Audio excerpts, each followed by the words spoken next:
$9 billion. That's what FIFA is clearing off a tournament that ended last night, 12 miles from Manhattan. The most lucrative sporting event ever staged, up 72% from Qatar 4 years ago. The average resale ticket to the final, $15,300, a U.S. record.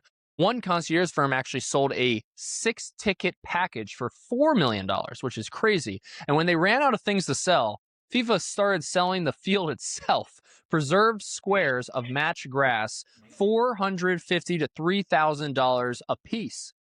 Write that down because that's the theme of the week for sure. Everything in sports is becoming an asset, quite literally everything. We are going to cover it all here on the pod. The Seattle Seahawks, like we spoke about last week, just sold for $9.6 billion, an NFL record, and we'll show you why the buyers effectively get about a third of that back through a tax mechanic most fans have never even heard about. Apollo, a $1 trillion asset manager, is negotiating to become the New York Yankees balance sheet, $2 to $3 billion, mostly debt, and a startup called Agentic, maybe Agentique, but probably Agentic, just secured a 22-year-old minor leaguer effectively for the future. Fans can now buy up to 10% of his future paychecks for $100 a share. And you thought that was it? Nope. A crypto data center is now buying and just put its name on a college football stadium for $75 million with NIL money written straight into the contract. Teams, paychecks, stadium names, the grass, it's all inventory now in this world. The only question that matters is the one this show really exists to answer, which is which side of those trades should an athlete be on? I'm Sean, he's Liam, and this is Playbooks and Portfolios.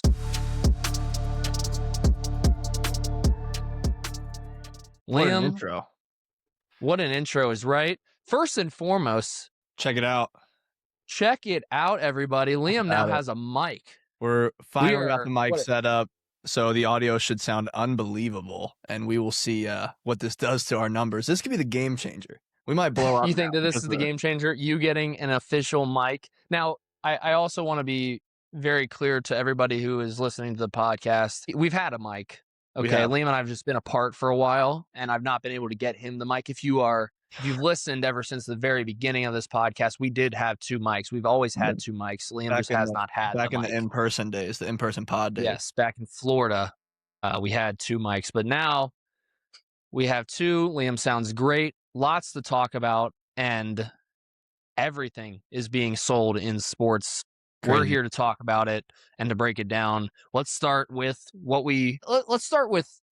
Spain, Argentina. Great game. Very low scoring. Very 1-0. in overtime. Argentina quite literally didn't even have a chance on goal the whole game. Messi was eliminated from the entirety of the game until, I would say, the last 5 minutes, 10 minutes. Tough watch for Argentina. Clearly the better team won. Spain was dominant. Yeah. I mean, all over the place. But we could talk about, obviously, on the field. I'd like to talk about off the field. That's what this podcast is all about.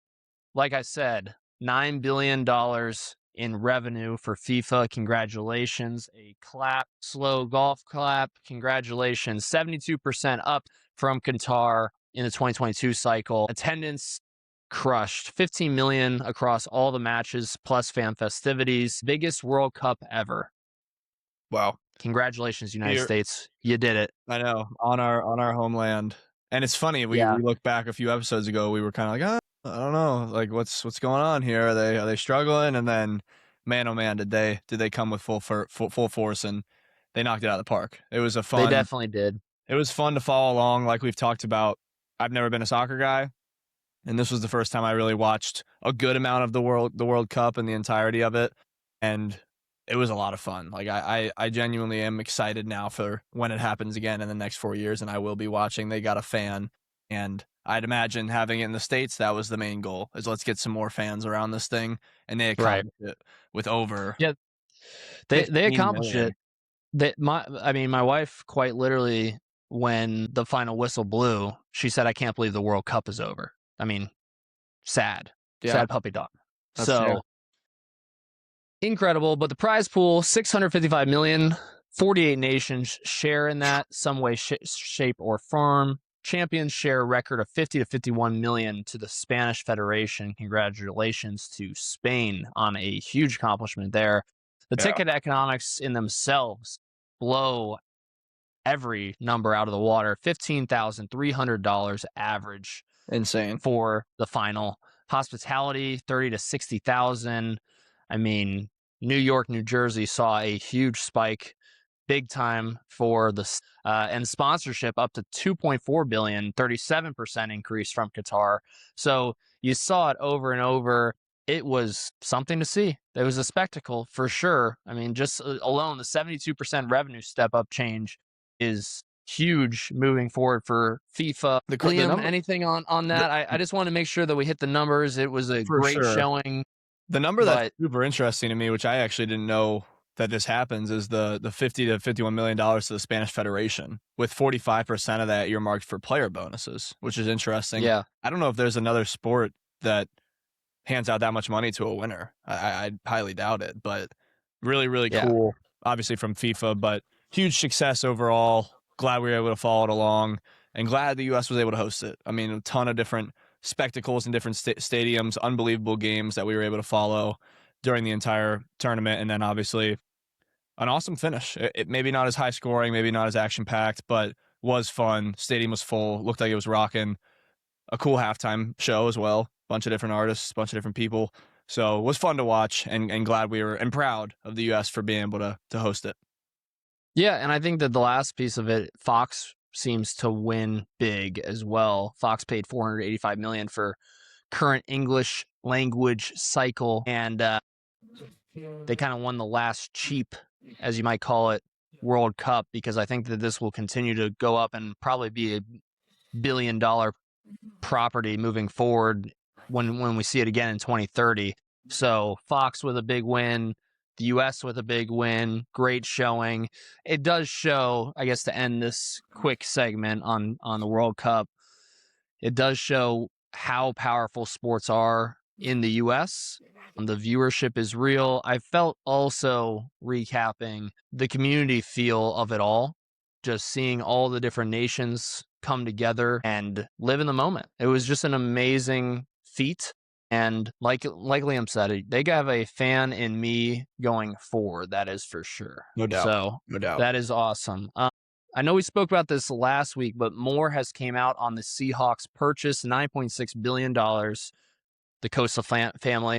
And now they're going to be getting a $3.3 billion rebate. And this segment is all about how billionaires actually get paid to own the team. So NFL record of $9.612 billion, second largest U.S. control stake ever, behind the Lakers when they were bought for $10 billion by the Walters. Paul Allen estate wins big. They still need 24 out of 32 NFL owners to vote and secure the bid. I'd have to imagine that won't be a problem. Do you know, when does that take place? Let's see. I don't know how quickly they turn that around. You'd have to probably get all the owners up and at 'em from their vacations here in the month of July. So looks like they will vote August 26th.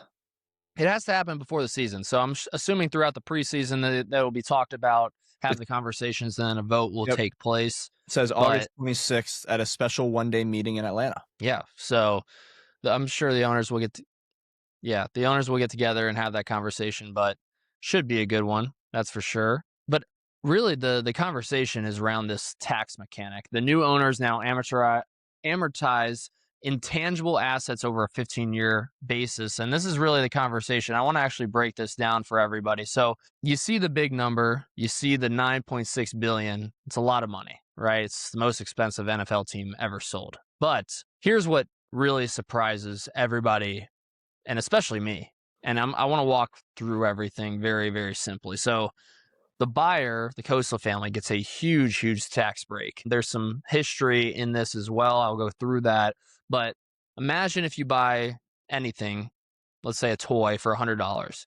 Normally, you don't get to tell the government that your toy is getting older, and you don't get to depreciate that asset. But with sports teams, the government actually lets owners pretend that these teams' assets are slowly wearing out. And these teams' assets meaning the team name, the brand name, TV contracts, fan relationships, sponsorship rights, etc. That's the intangible assets of it all. So in theory, and I'm going to make a clean number here, not 9, because that would be tough, but like, let's say it's $10 billion. The IRS pretty much going forward says that about 9 billion of that would be an intangible asset. So now you can spread that 9 billion over a 15-year timeline. So that means that roughly every single year, you're able to subtract $600 million from your taxable income. And if you're paying at the highest tax rate, 37%, then you get to save right around $220 million in taxes a year over 15 years. And that's around $3.3 billion in savings. And it's not free money. Obviously, if you sell a team, then you have to realize those capital gains. But the benefit for the Coastal family is the average ownership length on an NFL team right now is 40 years. So many of the owners are, going to pass away one day before the team actually hits the market again. And you could see those tax benefits for a very, very long time. So, I mean, it's an amazing feat. This actually, in 1946, going all the way back, owners could only depreciate the players' contracts. But then in 2004, Congress expanded the rule so that way owners could actually depreciate all the intangible assets that we spoke about, making the team ownership much more tax efficient. An example of that is back when Steve Ballmer bought the Clippers, former Microsoft CEO. Reports claim that he saved over hundreds of millions of dollars in losses from the team, which helped him offset his income from all the other sources, i.e., Microsoft, and the team itself became much more valuable over time. So it is really interesting. Liam, what's your take on this system? I mean, from a controlling stake, from a majority stake, it's obviously very beneficial for ownership. How do you fit this in a portfolio? How do you think about this in general from an owner's perspective, especially with venture assets that, I mean, those liquidity events are so large when companies IPO or for sell? Sure. Yeah. No, it's a great question. I think it's two things. One, I want to hit on a little bit of the tax thing, and then two, kind of more to your question. I'll answer your question first. I think when looking at why this is so valuable, why people even want to do this in the first place, especially somebody that's in venture and is invested. Coastal Ventures was the first venture firm to invest in OpenAI. They're going to see tenfold of what this is from an investment standpoint, a money perspective on what they're going to make back. But buying an asset such as an NFL team or any sports team for that matter, but obviously in this case, an NFL team, it goes way beyond just the money, in my opinion. It's something that, we've talked about before, where if you're going to do this in a city that you want to build and want to obviously grow around, there's tons of things that go into it from an infrastructure perspective, from getting more and more people into the city, getting them more excited about obviously being in Seattle, not just for the football team, but just in general. That, like, the Seahawks just won the Super Bowl. There's going to be so many people that now are excited about a new ownership group coming in and seeing what is that ownership group going to bring into the team. And then beyond that, with the tax side of things, I think the details of the details, it's really interesting that there's a tax break within all this, but it just goes to show that no matter what, whether it's you make $20,000 in a year, $100,000 in a year, or you're buying an NFL team, there are ways around kind of the system and tax implications and tax breaks you can do to ultimately save money. And it just all comes down to finding what those are, educating yourself, and then implementing it. And I think it's really cool that I've never heard of this before. And it's cool to know that there's literally a tax write-off implication that you can do when buying an NFL team, especially an NFL team that's worth $6 billion. I mean, like, if they can do it, a lot of other people can do it as well. If you're just an everyday person working a job, you can find some sort of way to save money as long as you're interested in it, want to find it, and then ultimately do it and implicate it. So just kind of a cool way to look at it, I think, in terms of, yes, there's ways to kind of implement tax implications in your everyday life. And obviously you can do it if somebody's doing it that just bought an NFL team. So super excited for the Seahawks, super excited for the Coastal family, obviously hoping for the best at this voting, but I'd imagine it'll go through. I don't know how that works. I don't know how often ownership groups get denied once it gets to that point, but 24 of the 32 NFL teams, I'd imagine they already kind of have it as a yes, but we will see when it comes into the end of August here what the vote is. Yeah, I'd have to imagine that these conversations happen before. Yeah, I'd imagine, especially when they're breaking the news hits. and Yeah, exactly. yeah. But I will say, my question to you, Liam, I read off 5 intangible assets that are within the team. The team name, the brand, TV contracts, fan relationships, and sponsorship rights. Intangible assets. Do you agree? Like, in this 2000 ruling by the Supreme Court, do you agree that those should be depreciating? I mean, if you break them all down, right, the team name, for example, the team name losing its value over time is kind of hard to believe. The brand, especially, TV contracts continue to go up. Let's break each one Fan down. relationships, too, is a really weird. Let's break each one down. I mean, team name depreciating. If anything, it's appreciating. Like the Seahawks just won the Super Bowl. Everyone knows who the Seahawks are, and if they didn't before, and they don't know what the NFL is, and they just started watching the NFL, I'd imagine that who are they going to look for first? The team that won the Super Bowl. So if anything, it's appreciating. The second one was what? The brand itself. It goes same with what I just said. Yeah, same thing. And then TV contracts. Definitely not going down. Definitely only increasing. You've never seen that go down. No. And in our lifetime. And we talk about it a lot, but I was actually listening to a podcast earlier and they hit on this point too. If you're going to make an argument that TV contracts going to go down in sports, with everything going on in the world with AI and the craziness of just the world in general, we always say it, but sports is the one thing that's going to stay real no matter what. And that asset will never change. And people are always going to turn to sports to feel some sort of realness, no matter how crazy things get, no matter how many robots are running around or whatever it looks like 10, 20 years from now, sports will never change. And people will always look to that for that kind of feeling of, hey, I can get behind this. It's real. I can see these players, all the work they put in, and then ultimately putting on a show for everybody. So if anything, TV rights will only go up as we continue down this route. The fourth one was what? Well, on that real quick, I want to bring up something that Josh Kushner actually put out. Yeah, go ahead. From Thrive Eternal. So obviously Kushner's in a bunch of different assets, permanent capital holding company, concentrated in tons of different assets across the board. But he actually put out a tweet. It definitely went viral. And he talked about this 4th category of investment. And those are assets with qualities that cannot be replicated by technology, iconic franchises, and cultural institutions rooted in tradition, identity, and shared experience in a world shaped by abundant intelligence where creation scales and distribution fragments. We believe they will matter even more.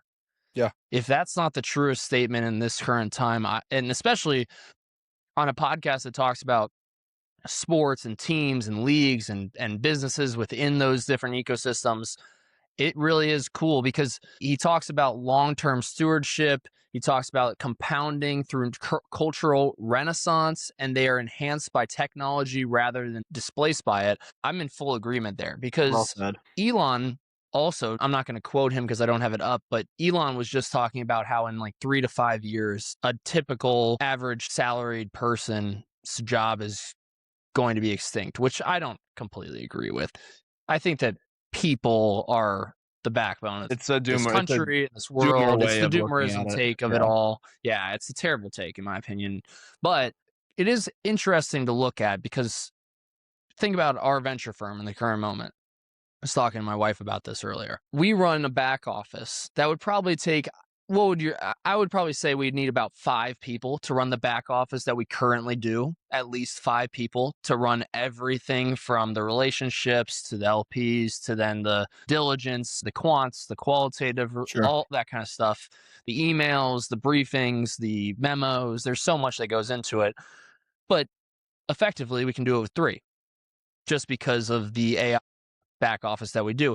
And when it comes to the hiring cycle that we'll have inevitably, personally, I don't want to speak for you, Liam, but I think that we'll hire the same way. There will be so many jobs to be had, but every single person will be equipped with AI in order to enhance their job. It's going to be very, very important moving forward that 100%. Every single person knows AI in some way, shape, or form. My girlfriend just started a job and the CEO did a Zoom meeting put it out to all the employees, and it was all on AI and how they can implement it into their job. He's not firing people. He's looking to teach them how to use it, so then ultimately more and more people can get more bang for their buck, basically. Yeah. And it goes into this prosperity conversation. It goes into like, what is the, not the doomerism look of it, but what is the AI will be of benefit in the future look? I think that we're going to see a spike, and I think we've talked about this on the podcast before, but we're going to see a spike and a true excitement around what it can do for the smallest of businesses and the largest businesses. And I think that the smallest of businesses, that's why we're so bullish on the venture space right now, because you can see these companies that come in and they pitch, and it's amazing. It's a 1, 2, 3-man team, and they're operating like there's 50 people in the business because of the back end operating systems that they've been able to create. So many people can now own and gain equity and really run the race alongside founders and change the world. And I think that we're going to see an abundance of technology. We're going to see an abundance of opportunity, but it's going to be important going all the way back to this sale and teams and leagues and logos and all those things. I think that every single employee in all these different businesses is just going to need to learn how to exemplify themselves, not only through their work, but what they can do by not working as much, right? How can you make your job easier? And I also think it's really funny. Like, let's take for a perfect example, I'm going through a bunch of emails or I'm going through some diligence, and the ability to now do that in my living room with my wife watching TV, but I'm running a full stack of AI to be able to take on that workload for the time being. I feel like it's going to also allow a lot of people to get back to their families, get back to what makes us human, and that's human conversations, human work. Hopefully. Yes and no, maybe. So you have a disagreement with that, are you saying? I mean, I also think we might see people locking themselves in their room with 4 or 5 different screens, shutting the blinds and running all these different agents. But if hopefully more people are like you and they want to sit down on the couch and just kind of use the AI for good things. I will say this on your point. The podcast I was listening to earlier today, it was Alex Hormozy, one of our favorite entrepreneurs, on Diary of a CEO. They posted it this morning. The Diary of a CEO, which is really cool. Every time he finishes a podcast with somebody, the person that he just interviewed leaves one question for the next person he interviews, and then he'll ask that at the end of the podcast.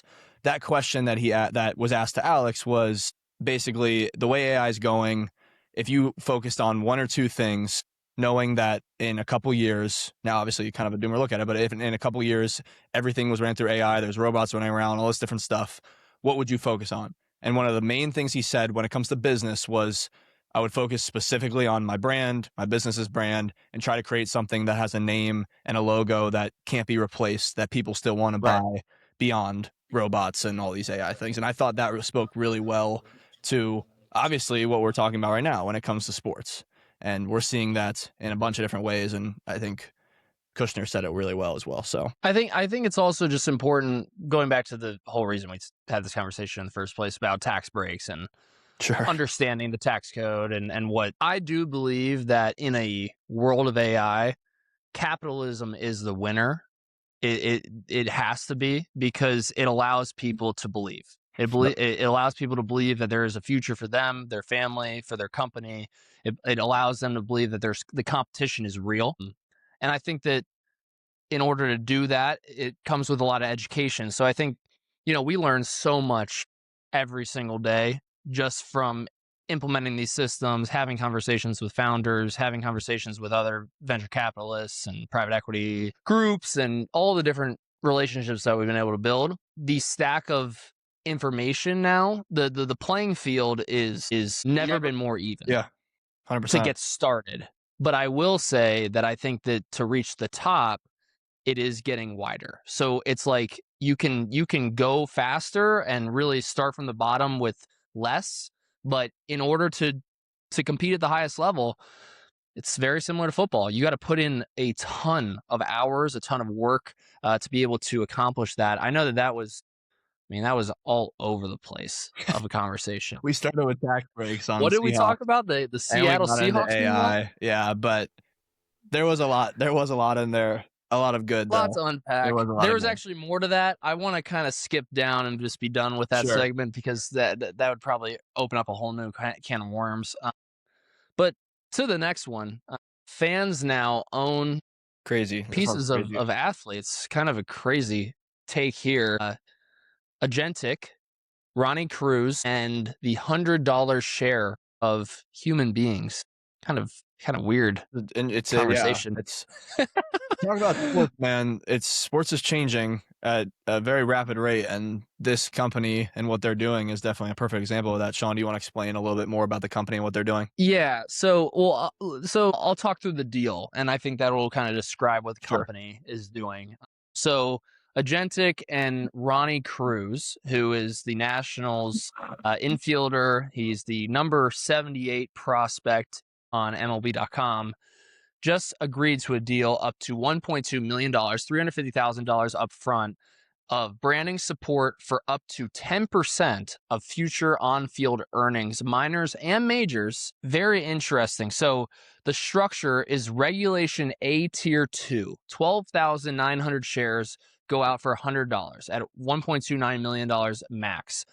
It undersells and it will scale his percentage down slowly but surely. And I'm actually going to kind of walk through this one a little bit simpler terms because there's a lot here. So Ronnie gets his money today. He gets $350,000 guaranteed if nobody else invests in Ronnie Cruz. But other people can now start to invest. So this is the step past trading cards. As other people, you mean actual fans of the sport? Actual fans. So yes. So for the fans that are out there that believe in Ronnie Cruz to a T, I mean, maybe they think that he's the next best. In the past, you'd buy a trading card of Ronnie Cruz.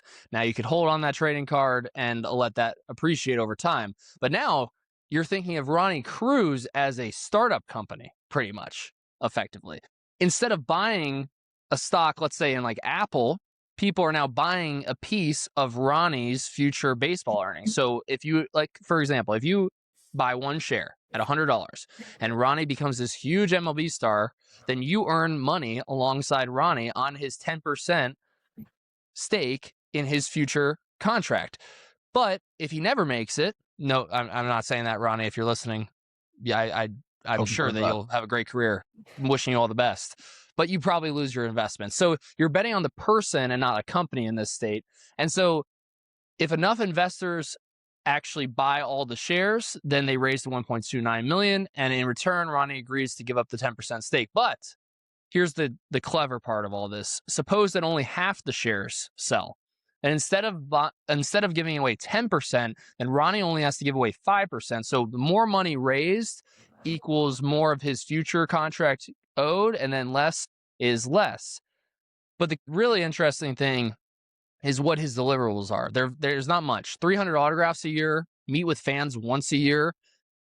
The company, Agentic, gets to use his name, image, and likeness to promote the investment. He obviously can't attack or badmouth the company. And the real caveat here is if he just stops playing baseball.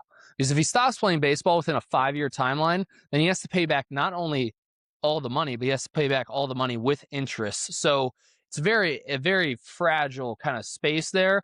Obviously, Agentic could probably take out some sort of disability or life insurance in the case of something catastrophic happening. But it's really interesting because the math really says to break even, he needs to earn more than $13 million in his baseball career. So you're really betting that line. The betting industry is getting crazy. And now you're able to pretty much say, hey, I'm taking a bet that Ronnie Cruz is going to be a top earner in the future. And if he hits 13 million, then you make money on your shares. So what's your take? I mean, there's a lot to unpack there. It's like, crazy. If you're Ronnie Cruz, if you're a college quarterback, if you're a future NBA star, whatever it might be, do you see this as a win? Yeah. There's a bunch of sides you could take on this. And can I read the quote also from the founder real quick? Go ahead. I want you to have all the facts, and then I want you to roll with what you got to say. So his quote, Zach Kurtz is his name. Fans are left out of the value creation, even though they are the ones going to the games, watching them, and paying for tickets. The only alternative for them right now is speculation via sports betting and sports cars. I wanted to give fans access to an asset class that is appreciating and they directly impact. Your take on all of this, Liam? Yeah. There's a lot. I mean, there's a lot to unpack here. There really is. From a player's side, when you're looking at, okay, is this something you want to do, weighing the benefits of it? Obviously, there's an injury hedge kind of here where, okay, if I take this money up front, God forbid I get hurt down the road, I now have some money to fall back on.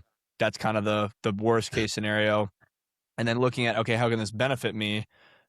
Injuries aside, I can get some money up front, put that in, invest that money into myself of, okay, go get some good training, whatever, buy certain recovery tools. I don't know, just have money to live more comfortably, to be quite honest. If you're in the AAA and working your way up and you don't have a lot of money, this now allows you to, hey, I can take a deep breath and just focus on where do I want to get to, not be so stressed about I don't have money if I don't make it next season.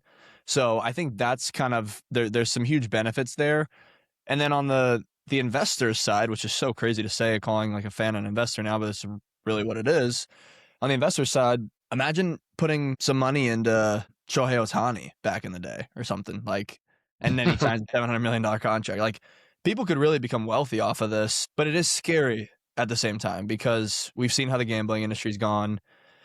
I'm not a fan. Obviously, I've never been allowed to gamble, but like, I'm just not, I've never been a huge fan of that industry in general, just because like it's making people create horrible habits that ultimately, for some people, worst case scenario, actually ruin their lives. And I hope that's not what this becomes. Obviously, you walk on Wall Street, I don't think majority of the time people are throwing their lives away betting, like investing in stocks and stuff. I'm sure it's happened, but not nearly as much as the gambling industry. But when you bring this type of investor mindset into sports, that's what kind of scares me a little bit. Will people go berserk on this? Will there be college students putting their only $500 they have into an athlete, and then that athlete doesn't end up panning out? And now talk about the kind of hatred toward that person. Like, you know how you feel if you invested in a startup company that you were told, oh my gosh, this is gonna be the next big thing, these flying robots, it's gonna go from $10 million valuation to $1 billion valuation in 2 years, and then it doesn't happen. And you're like, wait, you told me all this and it didn't happen. It's a very real possibility with when you're now investing in humans to ultimately get to a certain level in their play.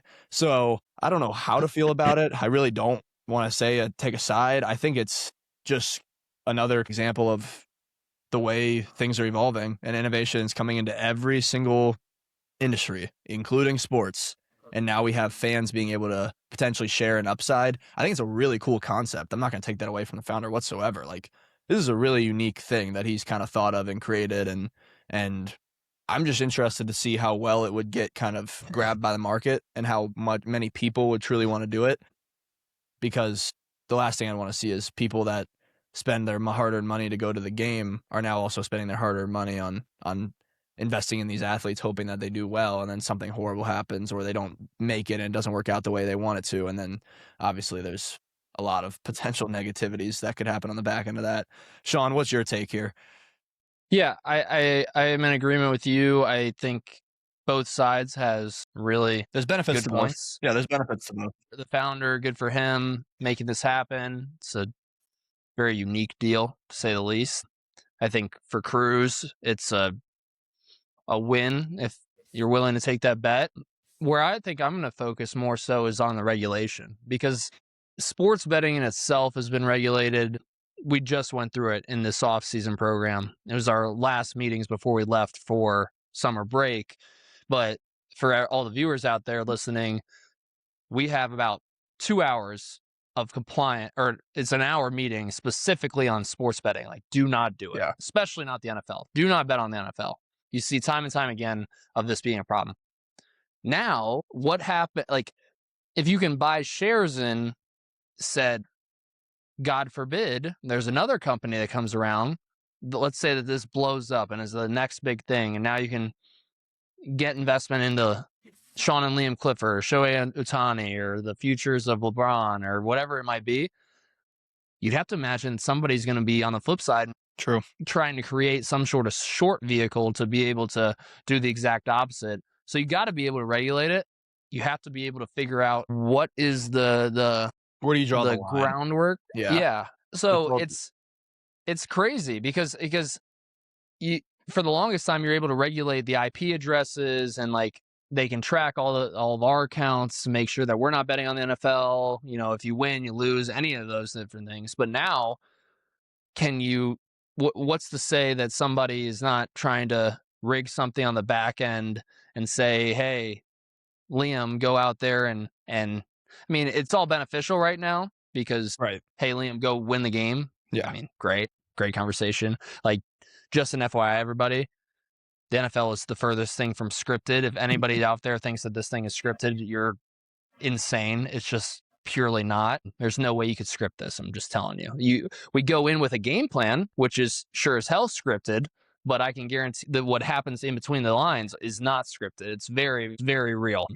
So I don't think that there's anything right now that's a problem, but I think that conversations and regulations around this will probably occur and probably move the needle. So I think, if anything, congratulations to the founder for unlocking something that's completely different than anybody's ever heard before or seen before. And now you have to probably have these conversations in the future of how do you regulate it.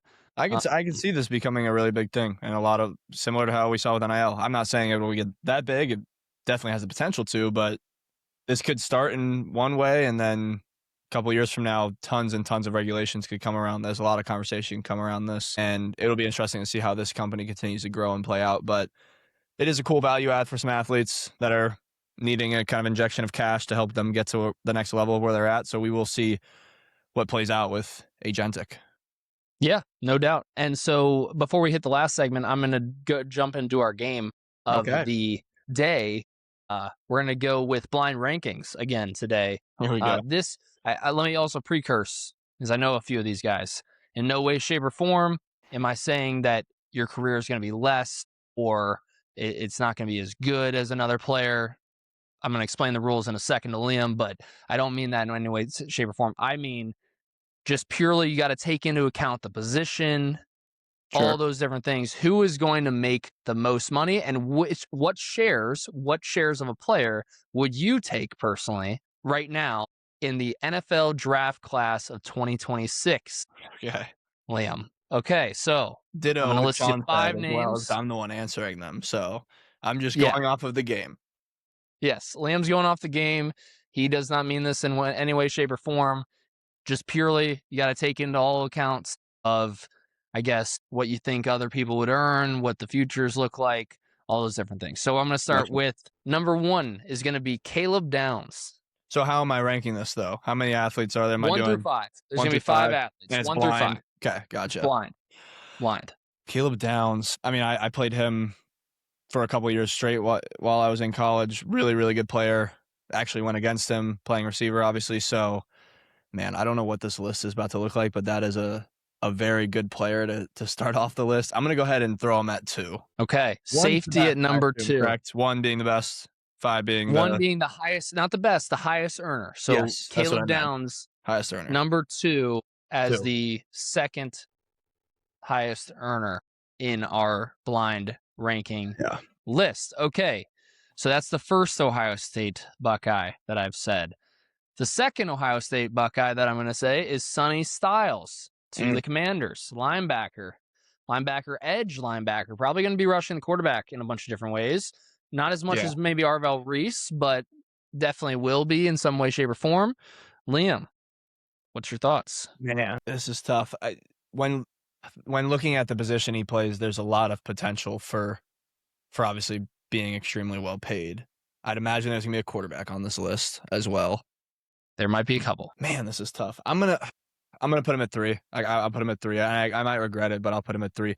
Sonny Styles, though, played him in high school in the state championship, and then obviously got to play him a ton at Ohio State. Really, really good player. Excited for his career. Okay, so we have Caleb Downs at 2, highest earner. You're buying $100 of shares in Caleb. At 2nd, Sonny Styles, you're going 3rd. 4th on the list, Carnell Tate. This is the 3rd one. Yeah, third on the list. Sorry, Carnell Tate. Another Ohio State Buckeye. I'll put him at 4. A fellow receiver, a really good receiver in my opinion, comes from Ohio State. They've Obviously had an unbelievable history of producing great receivers. I think he's going to have an awesome career in the league. Unfortunately, have to put him behind his two teammates, and I'm going to throw him at 4. Okay. Next up on the list, Ty Simpson. Now this is interesting. I mean, I'm in a spot where I have 1 or 5. So, and now we're talking about now we're talking quarterbacks. Oh, I have a feeling I know where this is going to go too. I have a feeling I know who your last person is going to be as well. I don't want to jump the gun, but I just knowing you, especially because you said there's a couple quarterbacks. I'm going to have to go with Ty Simpson at 5, unfortunately, and we'll see what this last one is. But yeah, I'm going to go with Ty at 5. Okay, well, you took the number 1. Fernando Mendoza is the number 1 off the board. I thought that's what it was going to be. Number 1 draft pick. Can't be mad at it, especially if I bought the shares before he got drafted. So you have highest earners in order in your blind rankings. Fernando Mendoza at 1, Caleb Downs number 2, Sonny Styles number 3, Carnell Tate at number 4, and Ty Simpson at 5. Thank you, Liam, for that. No problem. Tough one. Tough conversation a little bit. Yeah, the games are getting more interesting. But also the sports landscape is getting more and more interesting too. So we'll evolve our games around how crazy the sports landscape gets. Yeah, the crazier that this landscape gets, the crazier the games will be. Thank you, Liam, for participating in game number 3 on the Playbooks and Portfolios podcast. Last segment of the day, Galaxy Stadium. Crypto AI data center money buys a college football brand with NIL sprinkled in the contract. They announced that Friday the 17th. Texas Tech, always making headline news. It seems like they really love to make some headlines, and they like to be first to the show and everything. They are working with Galaxy on a 15-year, $75 million deal, $5 million a year, to turn Jones and T Stadium into Galaxy Stadium. And the debut will be September 5th versus Abilene Christian. Galaxy, an official data center and digital assets partner. Branding extends now to not only football, men's basketball, women's basketball, I guess, as well. There's some NIL written into the naming rights, branded activation campaigns, and original content for Red Raider athletes. I think the conversation here, Liam, is you see new names of stadiums. I mean, Beaver Stadium just got renamed, so kind of, sort of, nothing. No, they West Shore Beaver Stadium, West Shore homes at Beaver Stadium, which we do appreciate as Penn Staters. But yes, right, they get renamed. So long story short, you see this a lot, but I think for the first time ever is getting named off of, at least in college sports, you have Crypto Arena and everything, but naming right off of a crypto data center play now creeping its way into college football. For sure. Definitely the first. I don't even think we have to look that one up, but I would imagine that's the first in college football. No, for sure it's the first. In Texas, which is also, I mean, they have been coming up in the news a lot recently when it comes to data centers. For sure. Good play, bad play, no thought. I would love to see. What's your deal here? I would love to see what the NIL kind of structure is for that. I'd imagine it had to be pretty friendly for them to do something like this. I know it was 15 years, $75 million, $5 million a year was what the deal was, correct? Yes. Yeah. So we'll see what kind of comes out about NIL specifically on how much of that's going to the team. Is that going to all sports? Is it going to football? What does that look like? But yeah, I think for the company specifically, pretty cool that they get to put their name on a team that's continuing to rise up the ranks, that's playing really well, and I know a lot of people are excited to watch them play this season. I think this is more so my question specifically. So data centers are popping up left and right. The conversation is controversial. It is. In a bunch of different ways. I was just listening to the All In podcast. I finished that up from last week. Everybody's talking about the water usage. Data centers use much less water. So I think it was the same as two In-N-Outs. Yeah. 2 In-N-Out burgers use the same amount of water as a data center. And I think it was also golf courses use so much more water than obviously. Yes, that's per the All In podcast. I'll take them for their word. Let's just go with that. But my question to you, Liam, they're trying to create some community legitimacy here. You know, this land and power footprint being all across Texas, this big wave. Do you think that this will move the needle with the community? Do you think that showcasing their name and then planting data centers around the stadium or whatever they're going to do, whatever their plan is here, do you think that that's a good play for them moving forward? How strong do you think the Texas Tech brand is, and how strong do you think college football has its foothold in moving the needle in the future of data centers, I guess, is more so the question. Yeah. I think if that was the main goal from the CEO of Galaxy, the company, I think attaching yourself to a college team, a college town, to try to help kind of, I guess, lighten the mood on the stigma around data centers. They need new friends. It's Yeah, a they need good new friends idea. around data centers. Yeah, I think it is a good idea because I'm a sports guy, and I think sports is the one place we talk about all the time. Where it brings people together, no matter what race, culture, what you believe in, ethnicity, like it doesn't matter. And I think similar to this, if whether you believe in data centers or not, it'll still bring you together to go to Galaxy Stadium and root for the Texas Tech Red Raiders. So I think we'll see like how ultimately what that does for him and his business. I will say this. I had never heard of that company before, and we're talking about it on this podcast now. So it is bringing some brand recognition to it. But I do think that when they pack out that stadium and fans are like, we renamed the stadium. What is this? And then they look into it. Maybe it'll make them feel a little bit better about what's going on in the neighboring areas in Texas compared to if they didn't slap their name on this and just started doing it. And I think people will be a little bit more not as inclined to just really freak out and get angry, but more so maybe ask questions first before making it. That's where I take this. I think this is a good platform for them. We talk about buying a platform whenever it comes to purchasing companies or making splash waves in the news. I think this is a perfect example of Galaxy trying to gain the platform to then have the conversation around what they are doing. Because I'm assuming now, especially with the NIL play, they'll most likely the best way to activate, if I was Galaxy and I was now activating the Red Raider football team to be sponsors of what I'm trying to get done there in Texas, I would have to assume that it'll come with a lot of education, a lot of conversation around the specifics of what that entails, Definitely. how that will impact the community for better or for worse. But I mean, they're going to focus on the better. The jobs that will create, that's where I would go with it. Could be very interesting content.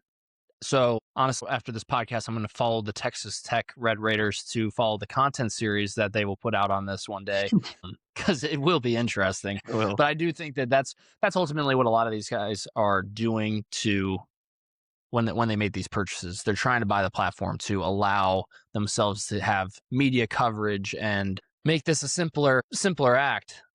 Because when you're popping up ginormous data centers next to neighboring homes, it's definitely going to have some conversations to be had around it. So that's that. But will be fun to follow that one along for sure. Really, really fun to follow it along. To put the entire podcast onto one card, you have the tournament that grossed $9 billion and sold the grass on the way out. A family that bought an NFL team that for $9.6 billion and now has a tax code that quietly saves them about $3.3 billion of that.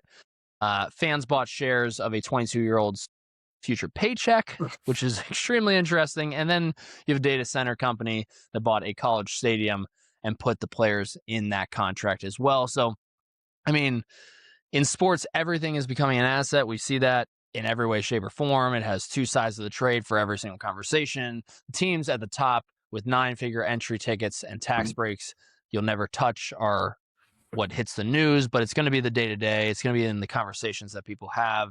And the real infrastructure, the real openings are underneath, right? The infrastructure, the products, the platforms, the locker room, all those things are, what Wall Street, before Wall Street ever even sees these opportunities. So you're seeing it numerous times. We're just over here trying to, get in with some venture companies and buy the gap that we see, but there are levels to the playing field. But please subscribe, If you listened, again, I say this every week, these podcasts continue to get longer. So if you're going to listen to 53 minutes of us talking, you might as well subscribe. You might as well go to YouTube and subscribe. You might as well go to Apple Music, Spotify, our socials. You might as well go to all those different things, like every single clip that we put out, because if you made it this far, I have to say, we really do appreciate you. One day when this podcast reaches 100 million people, you will be the first. You can say that you were the first to be listening, and we definitely appreciate you. But from playing the game to owning a piece of it, this is Sean and Liam Clifford with Playbooks and Portfolios, and we will see you next week.